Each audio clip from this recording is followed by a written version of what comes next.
tama po bagay. Kasi imagine niyo po, ganito po ako gumalaw, siga-siga, tas naka-heels. Maganda ba tingnan? Hindi ko na po kailangan ng napakaraming kaibigan. Naku, naranasan ko na po yan. Gustong maging boyfriend si North in real life, pero ayaw umamin. Ay, ano ba? At saka ang pagiging snob, may binabagayan, ganda ba? Hindi naman. Jowa po ni Ate Kara. So, aaminin ko na po. Pasensya na po kayo kung lihim po namin ng matagal. Hello mga te! Ayan, nagbabalik na naman po ako para sa panibagong video ko para sa inyo. At syempre, hindi na po ako magpapahuli. Makikiuso na po tayo. At ngayon, ang gagawin po natin ay reading assumptions about me. So last time po, nag-post po ako sa Instagram ko ng what is your impression about me? Gusto niyo ba impression? At dahil dyan, umpisahan na po natin. At eto po ang una-una. Nag-addict before pero tumigil na ngayon. Nakakaloka kayo, mukha lang po akong addict pero hindi ko po ginagawa yon. So, nagbagong buhay na po ako. Meron bang addict na ganito kataba? Pero nakakatawa po ito Actually, maraming nagsasabi sa akin ng ganyan dahil sobrang kahyperan ko daw po, ano daw po tinira ko. Well, minsan albatros, minsan katol. Diba? Gusto nyo ba yun? Pero masama po yun Huwag po tayong mag-addict sa kahit anong bagay. Dahil tandaan po natin, lahat ng sobra ay masama. Diba? Nai-in-love ka na kay North. Ano ba? Hindi ako pwedeng mag-comment sa ganyan kasi babae ako. Dapat siya una ma-in-love sa akin. Hindi po. Hindi po ako nai-in-love kay North dahil mas in love po siya sa akin. Yung totoo. Pero, ayun po, hindi pa po. Masaya pa po kaming ganito, walang break up, walang kahit ano. So, salamat din po sa pagsuporta nyo sa amin. Kayang gawin lahat para sa pag-ibig. Ay, nako, syempre, oo po tayo dyan. Dumarating po talaga ang panahon na go, go, go. Yung tipong superhero ka na, yung kahit di mo kayang gawin, ginagawa mo pa. Ganun naman di ba? Pag nagmamahal ka. Lahat ng nagmamahal, selfless. So, feeling ko oo ako dito, romantically man, sa family, sa friends, and for sure kayo din. Ganun naman po talaga dapat, di ba? Jowa po ni Ate Kara. Joke po. Mga pang 1091 ka lang nagsabi niyan. So, aaminin ko na po. Pasensya na po kayo kung lihim po namin ng matagal. Kung may something man po kami ni Gandang Kara, yes po. Isang malaking joke po. Hindi po kami magjowa. Para po sa ikalilinaw ng lahat, hindi po. Dahil para na po kaming magkapatid. Angat lang po ako ng ganda sa kanya, kaya hindi halata. Pero sobrang jive na jive lang po kami. Sobrang siguro kaya po nagkakaroon ng misinterpretation. Dahil nga medyo, alam mo nyo namin, minsan pogi-pogi tayo gumalaw. Pero hindi po. Kailangan po ni Gandang Kara ng kasamang hindi pa mas girl sa kanya. Kasi medyo kailangan niya po ng tagapagtanggol. Dalawa lang kami. Magkakapalit na nga kami ng mukha Pero hindi po kami magjowa. Super duper mega best friends lang po kami. And minsan mas masarap po yung ganong relationship. Kaya nga minsan kahit wala akong jowa ng matagal na panahon, okay lang Kasi yung katumbas na sakit ng ulo ko sa kanya, more than ng mga 5 years relationship, diba?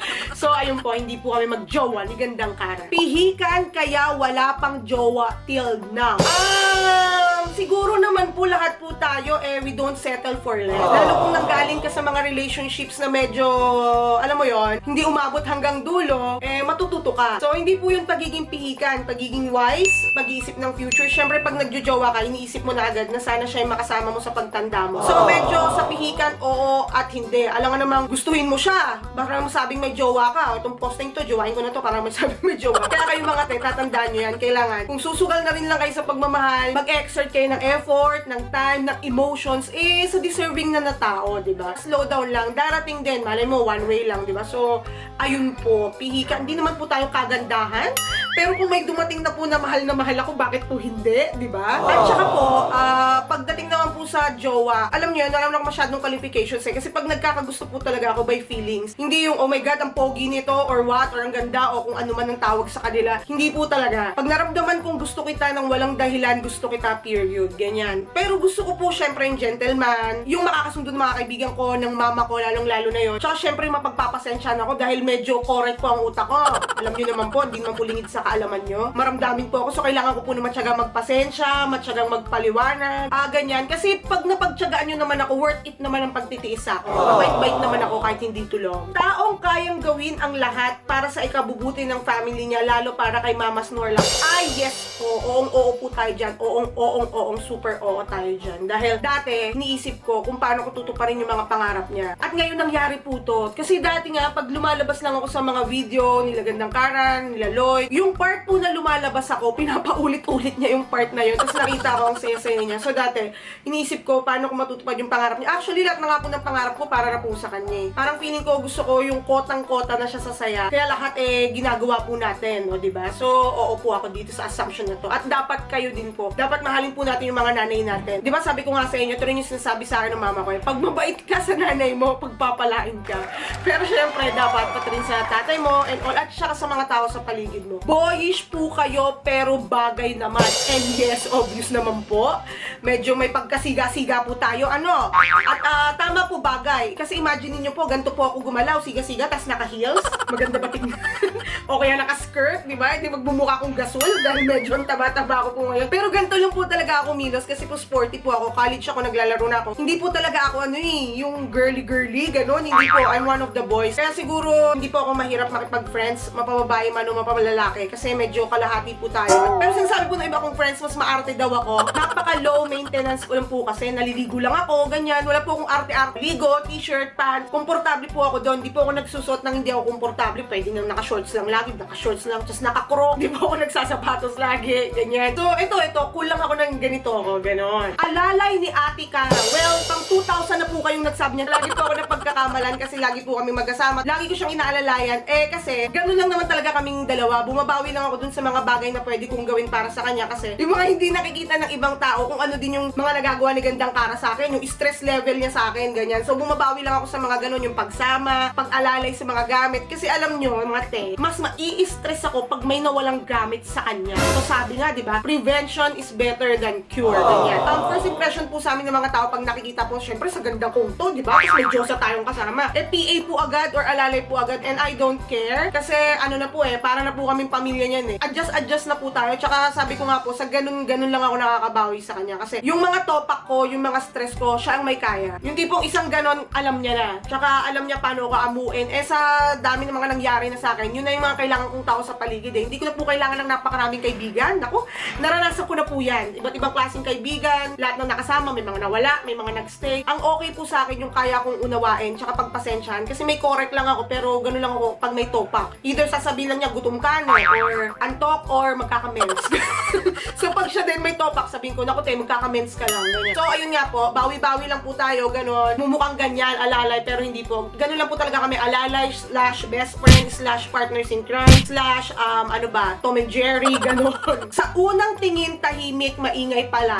Tama po yan. Tsaka po yung katahimikan ko, mas mahirap. Pag tahimik po ako, ibig sabihin, either nagdadamdam ako or nagtatampo ko or what. Kaya minsan, mas okay na maingay ako. Ganito lang po ako tahimik. Kahit kanina nga pag may mga bagong tao, kasi nahihiya din po ako. Mukha lang po akong makapal na mukha. Pero mahihiyain po ako. Pero pag nagkausap naman tayo, hindi ka na maiinip. Tanong mo lang sa akin kung ano nangyari sa probinsyano, history ng ABS-CBN, kaya ko ikwento sa'yo. Ganun po ako kadaldal. Gustong maging boyfriend si North in real life, pero ayaw umamin. Ay, ano ba? Si North, gusto ko po siya ang maging tatay ng anak ko.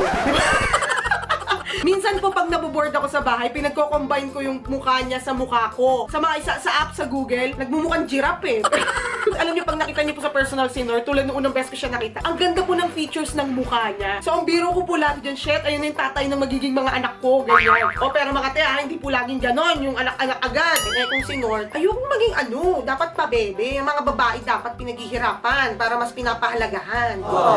Pag madali kasing makuha, bara-bara. So kilalanin nating maigi yung mga lalaki, huwag tayong magpapadala sa mga itsura, sa mga sugat sa kilay, sa mga braces, walang ganyan. Pag-aralan niyo po yung ugali, pag-aralan niyo po kung gaano sila ka-gentleman, at kung mabait siya sa nanay mo, mabait siya sa mga kapatid mo, sa mga kaibigan mo, asahan mo, magiging mas mabait siya sa'yo. So, take it slow, mga te, di ba? True friend ka, Almi, kaya lang kapag nasagad ka na, iba na ang labanan. Hehehe. Totoo po yan. Pag may mga nangyayari sa paligid ko, ini-scorean ko lang sa isip ko tsaka sa puso ko. Okay, sige. Tatahimik ako kasi finifilter ko dahil nakakatakot din naman magkamali, di ba? Yung pabugso-bugso ka ng damdamin mo, so finifilter ko siya. Pero pag punong-puno na ako, yun po yung mahirap. Talagang aminado po ako doon. Minsan, pag hindi po ako nakakalabit ni Gandang Cara, medyo talagang nasasabi ko na yung mga ano ko at natatandaan ko po yun. Pero lately, hindi na po yun lagi nangyayari kasi syempre as you grow older, naiisip mo na kung tama ba, is it necessary, is it kind. So kung may gagawin talaga, iisipin mo muna. Parang minsan kasi, sige na lang, okay na lang, ako na lang yung ma-offend mo kaysa ikaw yung ma-offend ko, may ganun. Pero hindi naman po tayo perfecto. May mga panahon po talaga na napupuno tayo, ganyan. Siguro nasa pagkukontrol na lang. Palaging family first kayong dalawa ni Gandang Kara. God bless po sa inyong dalawa. Ay, totoo po yan. Sobrang totoo po yan. Actually, yan yung mga usapan na nagkakasundo kami pag may mga wala kami mga topak sa isip namin. Eh, yung mga plano po namin sa mga pamilya namin. Kasi parehas kami, siya pinaral niya yung mga kapatid niya, pinaral ko yung mga kapatid ko. Nauna siyang nakapagpatapos. So, nung mga panahon na nahihirapan na ako, siya yung naku te, konting tiis lang. Pag natapos naman yan, ganyan-ganyan. Kung hindi lang talaga pamilya yung uunahin naming isipin, baka nasa Mars na kami at nagsa-sunbathing, di ba? Namamasyal, ganyan, pero hindi. May mga panahon na may mga gusto kaming bilhin, pero wag na lang, dinodrawing na lang namin sa bond paper, kinukulayan, ganyan. Kasi parang nag-worry kami na baka dumating yung time may kailangan yung pamilya namin, tapos wala kaming malabas. And other than that, pag may mga na-achieve kaming mga bagay-bagay, mas magiging masaya kami kung sabay namin nagiging successful, like yung mga kapatid namin, ganyan. For example, sa kanya, kay Senyorita Vashti, talagang gusto niya sabay-sabay kami. Ako, nagpapasalamat ako sa Diyos kung ano yung mga nararating ko ngayon. Kasabay ng tuwing nagdadasal ako, pinagdadasal ko yung mga kapatid ko na sana kung ano man yung mga pangarap nilang ma-reach, maging ganun. Kasi, snob, pero hindi naman. Miss you na te. Hello, Mikey! Yes, sinabi ko na nga po sa inyo, paragi po ako ng pagkakamalang snob, pero hindi po talaga. Either, nahihiya po ako sa inyo, or hindi ko po kayo nakita, or hindi ko po kayo narinig. Pero mas madalas po yung nahihiya. Kasi syempre, minsan may mga nakakakilala, or minsan may mga tao, yung mga fans ni Kara, or yung mga pumupunta to see us. Bago pa po sa akin to. Hindi po talaga ako sanay. So, minsan, hindi ko alam kung paano gagawin, ganyan. Pero hindi po ibig sabihin snob po. May mga moments talagang nahihiya. Mas maraming best po kaming nahihiya. Malakas lang po yung confidence ko sa kalokohan. Pero yung on a normal day, hindi po. Hindi ko po alam kung anong gagawin minsan pag ibang mga tao. Yung mga nagme-message po sa akin na snob daw ako, mahina po ako sa mga social media. Ngayon ko lang po ito natutunan dahil kailangan po sa ating mga pinagagawa sa buhay. Sa Twitter, lalong-lalo na po, hindi pa po ako masyadong magaling doon. Kung makikita niyo po, tweet lang po ako ng tweet. Tas, retweet yan, mga bago ko natututunan. Sa Instagram and all. At saka, ang pagiging snob, may binabagayan. Ganda ba? Hindi naman. Pero hindi po mas malakas po makaganda o makagwapo sa isang tao yung maganda ka na, or gwapo ka, or sikat ka man, o hindi, tas mabait ka pa. Yun po yung mas nakakaganda talaga sa mga tao, di ba? Kala ko, di ka namamansin, Ti Almi, pero nung na-meet kita, super kind mo at mabango. Well, natutuwa po kapag sinasabihan po akong mabango. Syempre, doon na lang po tayo bumawi. At dahil po yan sa nag-supply po sa amin ng pabango, yung Leirus Shop. Ayan, siya po yung nagpapadala ng pabango sa amin. That's the only thing naman po na pwede natin gawin lagi sa mga tao. So, yes, medyo doon po tayo bumabawi. At saka, yung pagiging kind, yan lang po yung pwede natin gawin libre po yan, di ba? At saka po, yung mga tao kasing nakakasalamuha natin, hindi natin alam kung ano yung mga pinagdadaanan nila. So, at least we can give a little kindness to lighten up their day. Sobrang bait at matiisin. Yes po. Sabi ko nga, doon na lang po tayo bumabawi sa bait. Kasi ako lagi po ako naniniwala sa building relationships. Maayos na pakikisama at saka matiisin. Tama po yan. Naniniwala po ako na lahat ng tao, may kanya-kanyang panahon. You will shine if it's your time. Diba? Kaya sabi nga nila, gawin mo lang ng gawin yung ginagawa mo. Do your best nang wala kang naapakang ibang tao. Enjoyin mo lang. Konting tiis, konting faith, pasasaan ba't mararating mo rin yung goals mo. And syempre, maging kind ka lang palagi. So, ayun, maging kind, maging grateful, maging humble.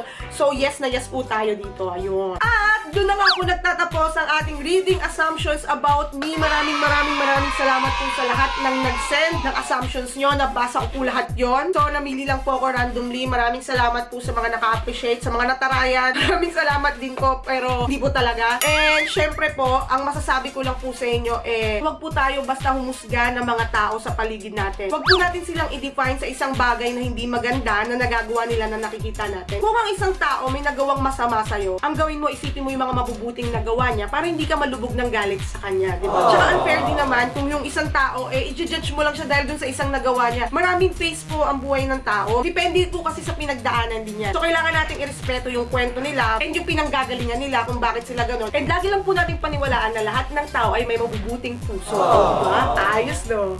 So, ayun na nga po. Maraming salamat po ulit. And syempre, huwag niyo po akong kalimutang i-subscribe sa channel kong Almira Shiel, Facebook page, Instagram, Almira Shiel, and may Twitter po ako. Follow niyo na po ako doon. Ang dumami-dami po tayo, Almira_Shiel. Maraming salamat po ulit. And this is Miss Saying Spread Kindness.